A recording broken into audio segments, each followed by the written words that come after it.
தினம்தோறும் விளக்கேற்ற நல்ல எண்ணெய் இதயம் நல்லெண்ணெய்.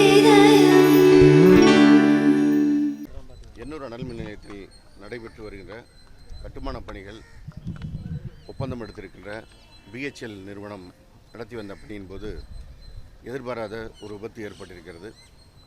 மிகுந்த மனவேதனை அளிக்கின்ற அந்த விபத்தில் அஸ்ஸாம் மாநிலத்தைச் சேர்ந்த 9 தொழிலாளர்கள் தங்கள் உயிரை இழந்திருக்கிறார்கள்.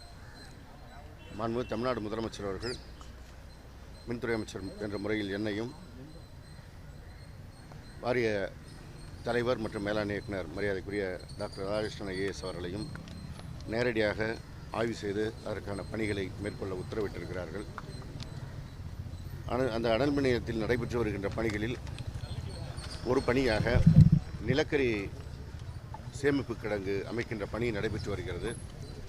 அந்த சேமிப்பு கிடங்கானது கூரையுடன் கூடிய மூடிய கிடங்காக அமைக்கப்பட இருக்கிறது.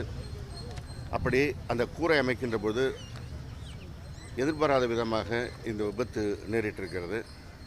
அதில் பணியாற்றியவர்கள் 10 பேர். அந்த 10 பேரும் அஸ்ஸாம் மாநிலத்தை சேர்ந்த தொழிலாளர்கள். அந்த 10 பேரில் 9 பேர் உயிரிழந்திருக்கின்ற ஒரு மிக சுகமான சூழல். மற்றொருவர் உயிருக்கு எந்த ஆபத்துமின்றி சிகிச்சையில் இருக்கின்றார். மாண்புமிகு தமிழ்நாடு முதலமைச்சர் அவர்கள் தகவல் அறிந்தவுடன் எங்களுக்கு இது குறித்து ஆய்வு செய்வதற்கு நடவடிக்கை மேற்கொள்வதற்கு உத்தரவிட்டதோடு அந்த குடும்பத்தாருக்கு ஆறுதலை தெரிவித்து 10 லட்சம் ரூபாய் நிவாரண நிதியும் வழங்கியிருக்கின்றார். எனவே அடுத்த கட்டமாக அங்கே அனல் மின் நிலையத்தில் ஏற்பட்டிருக்கின்ற விபத்து பகுதியும் பார்வையிட இருக்கிறோம். இன்னும் சிகிச்சையில் இருக்கின்ற ஒருவரையும் பார்த்துவிட்டு அடுத்ததாக அங்கே செல்ல இருக்கின்றோம்.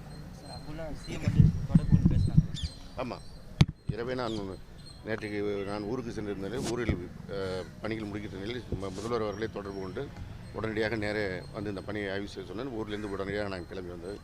இப்போ இங்கே பார்த்துவிட்டு அடுத்ததாக எண்ணூர் செல்ல இருக்கிறோம். உடற்கூறு ஆய்வுக்கான பணிகள் நடைபெறுகிறது. காவல்துறையிடமிருந்து அந்த அறிக்கை வரப்பெற்றவுடன் அது பணி துவங்கி உடற்கூறு ஆய்வு முடிவெற்ற பிறகு BHEL நிறுவனத்தினர் அவருடைய குடும்பத்தாருக்கு அந்த உடல்களை ஒப்படைப்பார்கள். இங்கேருந்து சொந்த ஊருக்கு எடுத்து செல்வதற்கான விமானம் மூலமாக எடுத்து செல்வதற்கான பணிகளை BHEL நிறுவனத்தினர் எடுத்து வருகிறார். ஓகே.